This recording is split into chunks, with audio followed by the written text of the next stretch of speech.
ஒரு மாச சம்பளம் 1 லட்சம் ரூபாய் வாங்கியிருந்தா நீங்க கவர்மெண்ட்டுக்கு எந்த விதமான டாக்ஸும் கட்ட வேண்டாம். இப்போ மக்கள்லாம் வந்து என்ன சொல்றாங்கன்னா, ஜிஎஸ்டி நாங்க நிறைய கட்டிட்டு இருக்கோம், எங்களுக்கு எந்த விதமான பெனிஃபிட்டுமே இல்லை அப்படின்னு சொல்லிட்டு இருக்காங்க. இப்போ 12 லட்சம் அப்படிங்க வரும்போது மாசத்துக்கு 1 லட்ச ரூபா சம்பாதிக்கிறவங்க எப்படி மிடில் கிளாஸ்ன்னு சொல்லலாம்? கோல்டுக்கு வந்து ஒரு எண்ட் யூஸ் கிடையாது. இப்போ கோல்டு எதுக்காக வாங்கி வச்சாங்கன்னா, நாளைக்கு எனக்கு ஏதாவது ஒரு பிரச்சனைனா போய் கடன் வச்சுட்டு பணம் எடுக்கலாங்கிறதா இருக்கே தவிர கோல்டுக்கு எந்த விதமான யூஸுமே கிடையாது. ஸ்விக்கி ஓட்டுறாங்க, ஜொமேட்டோ ஓட்டுறாங்கல்ல, அவங்களுக்கு இதெல்லாம் ஒரு பெரிய அட்வான்டேஜ். ஏப்ரல் 1ஆம் தேதி ஆச்சுன்னா எல்லா சீனியர் சிட்டிசனும் போய் லைனில் நின்றுவாங்க. எனக்கு வந்து டிடிஎஸை பிடிச்சிடாதீங்க. ஏன்னா அவங்களுக்கு அதுதான் வாழ்வாதாரம். நான் 10 கோடி லாபம் பண்ணாலும் ஒரு டாக்ஸ் கூட பண்ண வேண்டாம். 2025-26க்கான பட்ஜெட் இன்னைக்கு தாக்கல் பண்ணப்பட்டிருக்கு. அதை பற்றி நாம வந்து நிறைய விஷயங்கள் டிஸ்கஸ் பண்ண போறோம். அதுக்காக நம்ம யாரை மீட் பண்ண வந்திருக்கோம் அப்படின்னு கேட்டீங்கன்னா, doctor AV Senthil, financial expert. Sir வணக்கம் சார். வணக்கம் பிரவீன். சார் இன்னைக்கு பட்ஜெட் தாக்கல் பண்ணப்பட்டிருக்காங்க. சார் ரொம்ப சிம்பிளா கேட்கணும் அப்படின்னா, போன பட்ஜெட்டுக்கும் இந்த பட்ஜெட்டுக்கும் நீங்க என்ன வித்தியாசம் பார்க்குறீங்க, என்ன அட்வான்டேஜா நீங்க பார்க்குறீங்க? சார், போன பட்ஜெட்டுக்கும் இந்த பட்ஜெட்டுக்கும் பார்த்தீங்கன்னா, போன பட்ஜெட்டில் வந்து கோல்டு பற்றி கொஞ்சம் இம்பாக்ட் கொடுத்துருந்தாங்க. கோல்டு ப்ரைஸ் டக்குன்னு விலை இறங்கிச்சு, பாயிண்ட் நம்பர் 1. இந்த தடவை கோல்டு பற்றி அவங்க பேசவே இல்லை. போன பட்ஜெட்டில் பார்த்தீங்கன்னா கேபிட்டல் கெயின்ஸ் அப்படின்னு சொல்லுவோம். அது வந்து 10%லேருந்து 12.5%, கிட்டத்தட்ட 25% இன்க்ரீஸ் பண்ணியிருந்தாங்க. ஷார்ட் டேர்ம் கேபிட்டல் கெயின்ஸ் வந்து 15%லேருந்து 20% இன்க்ரீஸ் பண்ணியிருந்தாங்க. ஆனால் வந்து அந்த வருமான வரி, அதாவது சேலரிடு கிளாஸ், அதை பற்றி அவங்க பேசவே இல்லை. ஆனால் இந்த தடவை பார்த்தீங்கன்னா அவங்க என்ன பண்ணியிருக்காங்க அப்படின்னா, போன தடவை வெறும் ஸ்டாண்டர்ட் டிடக்ஷன் மட்டும் 50,000லேருந்து 70,000 கொண்டு போயிருந்தாங்க. இந்த தடவை சேலரிடு கிளாஸ்க்கு நிறைய விஷயம் பண்ணியிருக்காங்க. ஆக்சுவலாக அது only applicable for income from salaries. அவங்க என்ன சொல்கிறாங்கனாக்க, 12 லட்சம் ரூபாய் வரைக்கும் நீங்கள் வாங்கினீங்கன்னா, ஒரு மாச சம்பளம் 1 லட்சம் ரூபாய் வாங்கியிருந்தா நீங்க கவர்மெண்ட்டுக்கு எந்த விதமான டாக்ஸும் கட்ட வேண்டாம். இன்னைக்கு சென்னை மாதிரி நகரத்தில் பார்த்தீங்கன்னா ஹஸ்பண்டும் வேலை செய்கிறாங்க, ஒய்ஃபும் வேலை செய்கிறாங்க. 2 பேருக்குமே ஒரு வயசு வந்து ஒரு 35 வயசு வச்சுக்கோங்க. 35 இயர்ஸாக இருந்ததுன்னா ஒரு 10 to 12 lakhs வருமானம் வரும். அப்படி பார்த்தீங்கன்னா ஒரு ஃபேமிலிக்குன்னு பார்த்தீங்கன்னா ஒரு 20 lakhs 24 lakhs வரைக்கும் வருமானம் வந்தால் எந்த விதமான டாக்ஸும் கிடையாது. ரெண்டாவது வந்து பார்த்தீங்கன்னா 75,000 இதுக்கு மேலேயும் அவங்க வந்து ஸ்டாண்டர்ட் டிடக்ஷன் கொடுக்குறாங்க. இதுக்கு மேலேயும் வந்து என்பிஎஸ்ன்னு சொல்லுவோம், நேஷ்னல் பென்ஷன் ஸ்கீம்.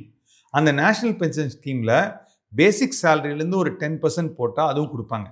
ஸோ இந்த பட்ஜெட்டினுடைய நம்பர் 1 ஹைலைட் அப்படின்னு பார்த்தீங்கன்னா, சேலரிட் கிளாஸுக்கு அவங்க கொடுத்துருக்க பெனிஃபிட் தான் நம்பர் 1 ஹைலைட்னு சொல்லுவாங்க. 10,000, 15,000, 20,000 வாங்குறவங்கள நம்ம வந்து ஒரு மிடில் கிளாஸ்னு சொல்றோம். இப்போ ஹஸ்பண்ட் ஒய்ஃப் 2 பேர் சம்பாதிக்கிறாங்கன்னா ஒரு 50,000 சம்பாதிக்கிறாங்கன்னா அவங்கள மிடில் கிளாஸ்னு சொல்றோம். இப்போ 12 லட்சம் அப்படிங்க வரும்போது மாசத்துக்கு 1 லட்ச ரூபா சம்பாதிக்கிறவங்க எப்படி மிடில் கிளாஸ்னு சொல்லலாம் அப்படிங்கிற மாதிரி இருக்கு. அதாவது இப்போ நீங்கள் சென்னை, பெங்களூர், ஹைதராபாத், பாம்பே அப்படின்னு எடுத்தீங்கன்னாக்க, இன்னைக்கு நம்பர் 1 பிரைவேட் எம்ப்ளாயர் அப்படின்னு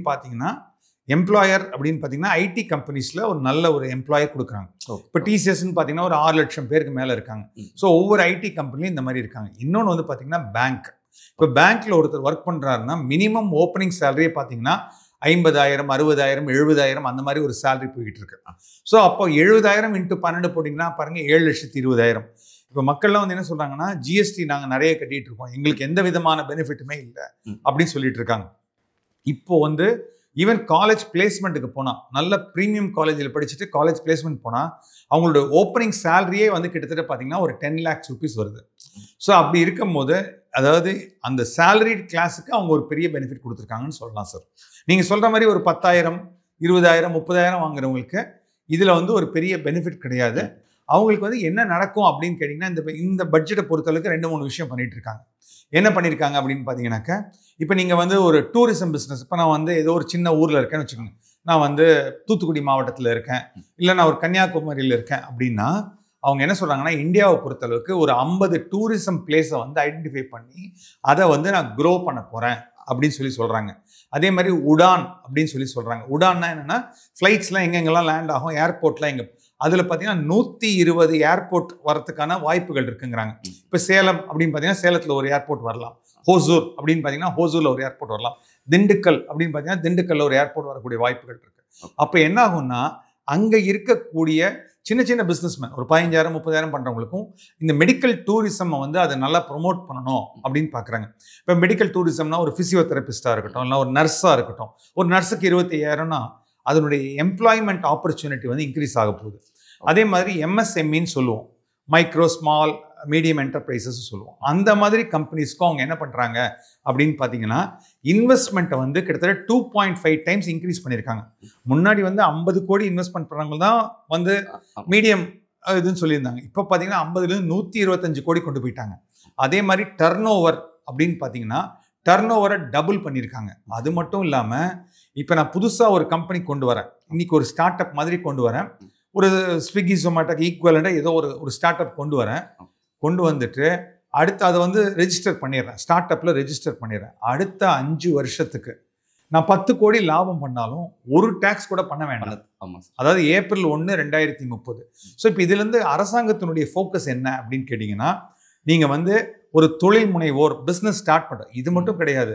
ஒரு MBBS படிக்கிற காலேஜாக இருந்தால் நம்பர் ஆஃப் சீட்ஸை நான் இன்க்ரீஸ் பண்ணுறேன், IIT மெட்ராஸாக இருந்ததுன்னா நான் அதை இன்க்ரீஸ் பண்ணுறேன். ஸோ இது வந்து நீங்கள் எப்படி பார்க்கணும் அப்படின்னா, எனக்கு 15,000 சம்பளம் வருது, 20,000 சம்பளம் வருதுங்கிறது ஒன்று. என்னுடைய தலைமுறைகள், எனக்கு வரக்கூடிய குழந்தைங்க, அவங்க நல்லா படிக்கிறதுக்கு நிறைய IITs மாதிரி வருதா, இது ஆல் இண்டியா எய்ம்ஸ்ன்னு சொல்லுவோம் மெடிக்கல் ஸ்கூல், அந்த மாதிரிலாம் வருதான்னு பார்த்தீங்கன்னா இந்த பட்ஜெட் வந்து அது மட்டும் கிடையாது. விமனுக்கு நிறைய ஸ்கீம்ஸ் கொண்டு வந்திருக்காங்க, அதே மாதிரி ஃபார்மர்ஸ்க்கு நிறைய ஸ்கீம்ஸ் கொண்டு வந்திருக்காங்க, ஆண்டர்பிரனர்ஸ்க்கு நிறைய ஸ்கீம்ஸ் கொண்டு வந்திருக்காங்க. ஸோ ஓவராலாக இந்த பட்ஜெட் வந்து ஒரு நல்ல பட்ஜெட்னு சொல்லுவேன்.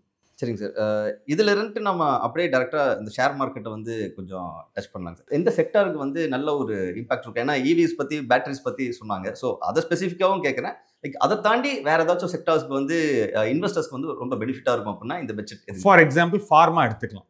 ஃபார்மா அப்படிங்கிற ஒரு செக்டர் வந்து பார்த்தீங்கன்னாக்க நிறைய கேன்சர் ரிலேட்டட் ட்ரக்ஸ் அதுக்கெல்லாம் கூட வந்து நிறைய வெய்வர்லாம் வந்து கொடுத்துருக்காங்க. மெடிக்கல் டூரிசம் கொண்டு வரணும் அப்படின்னு பார்க்குறாங்க. அந்த மாதிரி இருக்கிறதுனால அது வரும்.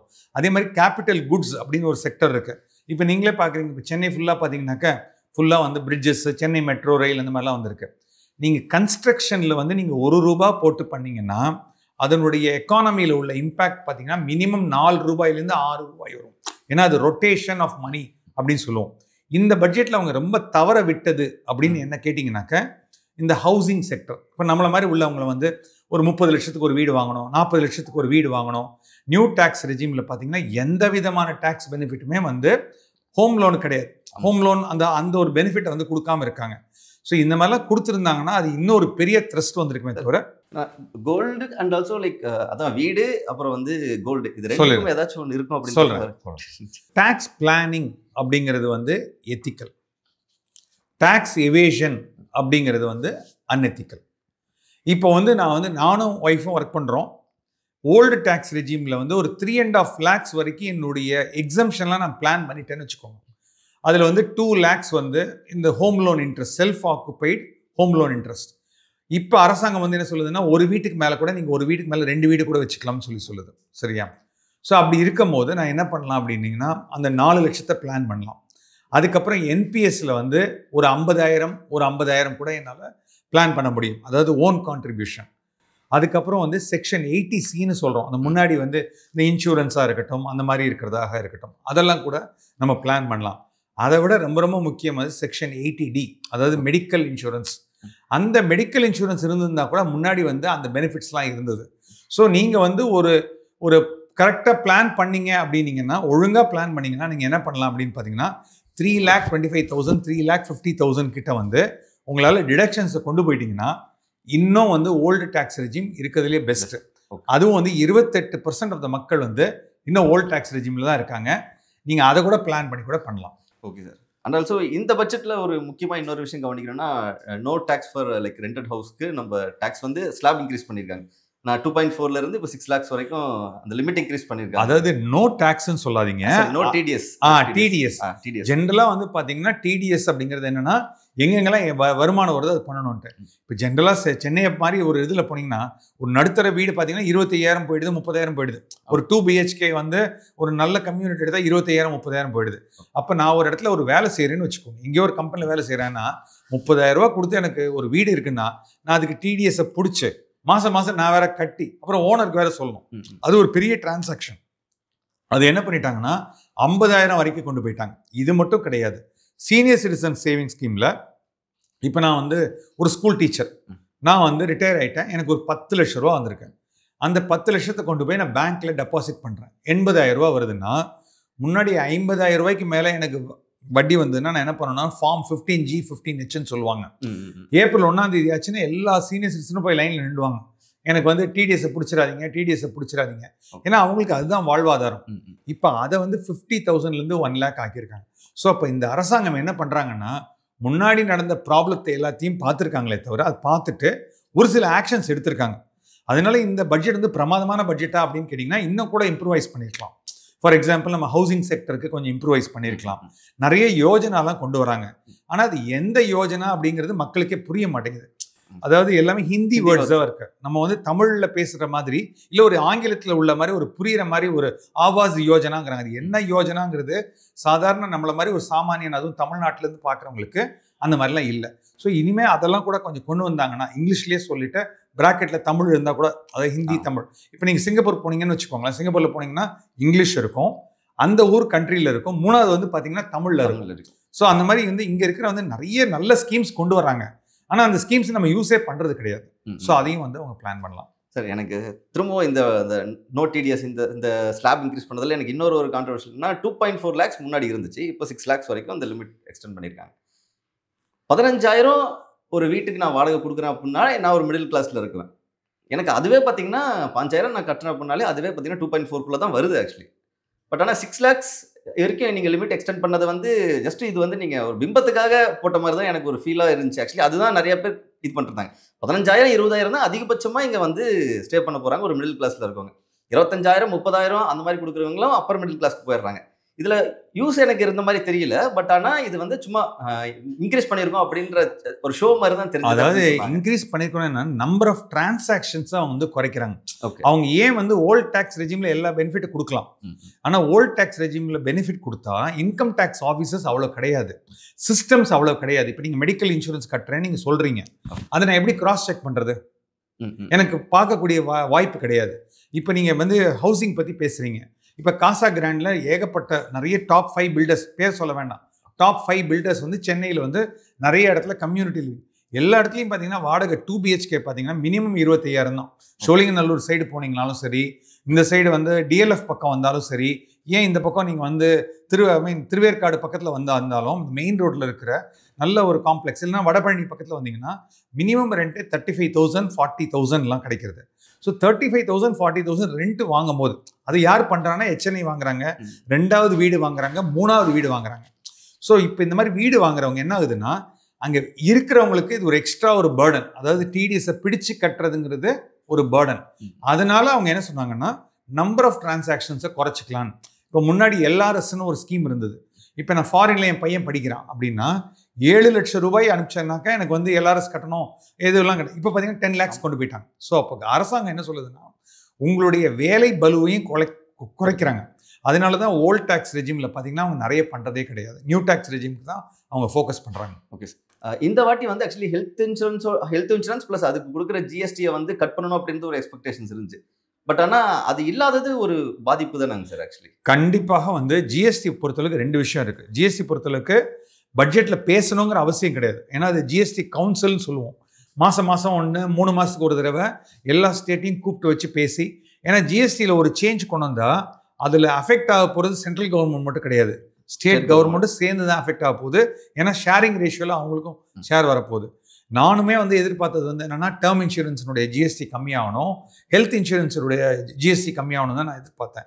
ஆனால் இப்போ அரசாங்கம் 3 நாளைக்கு முன்னாடி என்ன பண்ணியிருக்காங்கன்னா, IRDA என்ன சொல்லுதுன்னா, ஒரு சீனியர் சிட்டிசன் ஆகிட்டாங்க, 60 வயசுக்கு மேலே போயிட்டாங்கன்னா அவங்களுடைய இன்க்ரீஸ் இன் ப்ரீமியம் வந்து 10% மேலே போகக்கூடாது அப்படிங்கிற ஒரு கேப்பை கொடுத்து, நீங்கள் அதுக்கு மேலே போகணுன்னா எங்ககிட்ட ரிட்டர்ன் அப்ரூவல் வாங்கிட்டு தான் நீங்கள் இம்ப்ளிமெண்ட் பண்ணணும்னு சொல்கிறாங்க.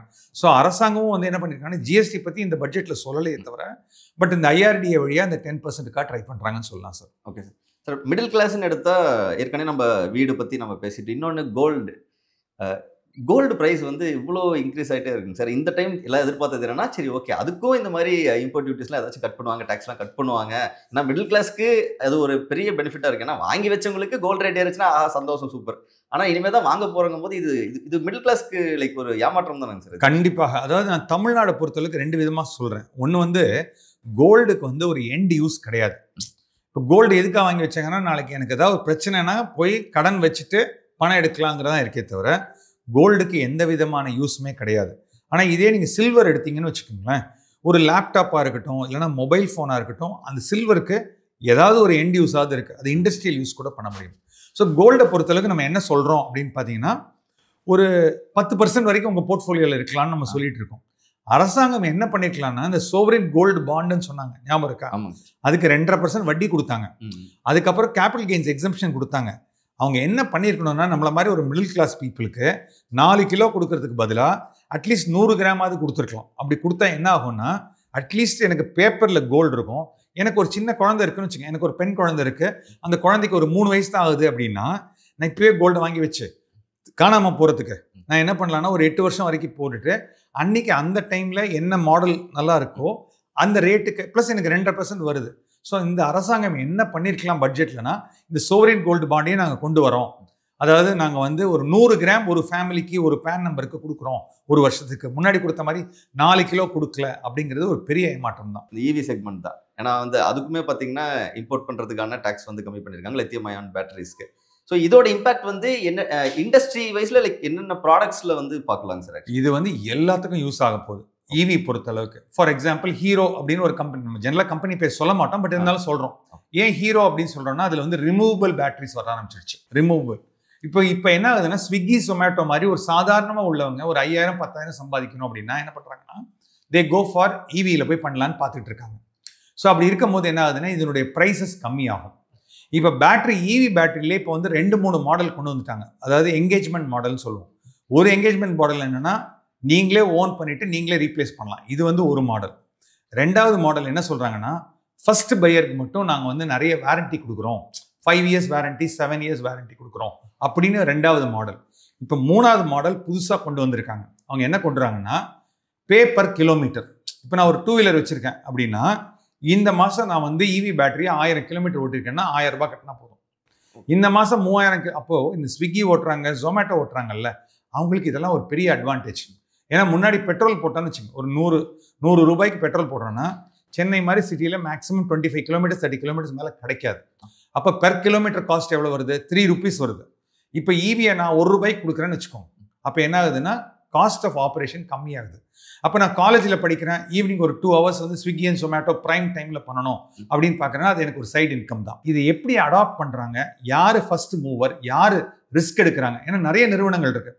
டிவிஎஸ் இருக்குது, ஹீரோ மோட்டார்ஸ் இருக்குது, மாருதி சுசுகி இருக்குது, ஃபாரின் பிளேயர்ஸ்லாம் இருக்காங்க, எம்ஜின்னு சொல்கிறோம், அதுக்கப்புறம் பார்த்தீங்கன்னா ஹுண்டாய் சொல்கிறோம், நிறைய ஃபாரின் பிளேயர்ஸ்லாம் இருக்காங்க. இதெல்லாம் இவங்க எப்படி அடாப்ட் பண்ணி இதை எப்படி ஒரு இன்னோவேட்டிவாக கொண்டு வராங்கன்னு இருக்கு. இதனால நிறைய benefit even middle class people, Swiggy ஜொமேட்டோனா மிடில் கிளாஸ் பீப்புள்னு சொல்லிடலாம். ஏன்னா ஜஸ்ட் ஒரு என்ட்ரி லெவல் பீப்புள், அவங்க கூட இது பெனிஃபிட் ஆகக்கூடிய வாய்ப்புகள் இருக்குது சார்.